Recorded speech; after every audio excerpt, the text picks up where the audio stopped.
भोजपुरी रफ्तार,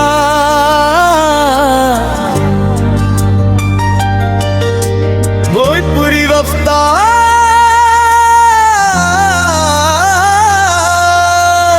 समुखड़ा दिलवा के पास बदल गईलू,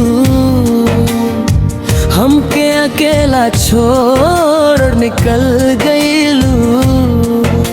स्टेटस में हंसी आँख में पानी, काहे बनलू तू बेवफरानी। तोहरा खातिर सपना सजवनी, तोहरे नाम से दुनिया बसवनी। आजू तू गैरन के संग मुस्कावेलू, हमरा दिल के रोज रुवावेलू।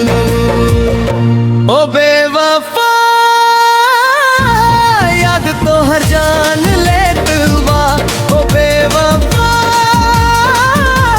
दिलवा रोज टूटत बा, फिर भी तोहरा नाम ही पागल दिल धड़कत बा।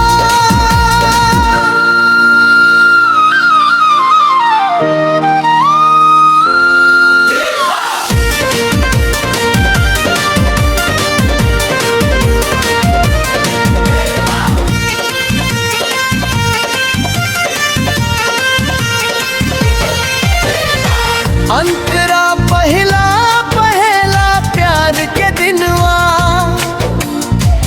अब लागे बस सपना।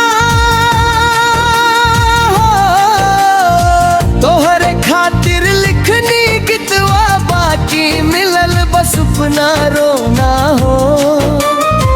रात भर मोबाइल तकत बानी, ऑनलाइन देख के तरसत बानी। रिप्लाई ना आवे सीन हो जाला, दिलवा फेरू टूट के रोहेला। ओ बेवफा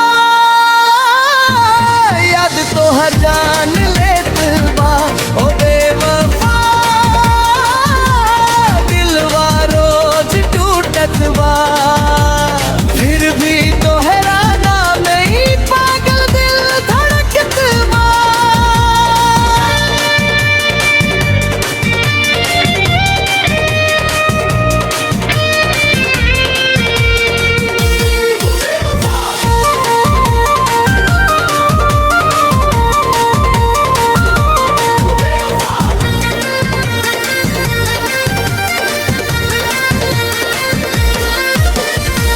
अंतरा दो नया शहर नया साथी मिल गईले, हमरा नाम भुला गईलू। हम ते आज वो मोड़ पर बानी, जहवा छोड़ के चला गईलू। बरखा में भींजे तनवा, भीतर सूखल प्राण बा। तोहरे बिना ए जान जीवन सुनसान बा। अगर खुश बाड़ू ता खुश रही, हमरा खातिर मत रोई। हम ता तोहरा याद के सहारा लेके जिंदगी भर जई।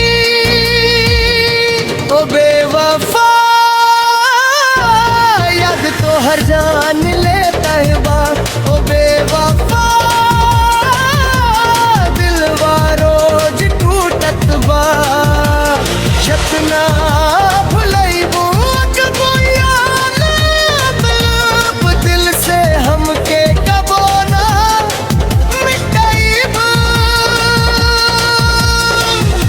ए गाना दिल के छू गइल होके लाइक हो बोलिन भाई, शेयर आ सब्सक्राइब जरूर करिए। शिव भोजपुरी रफ्तार।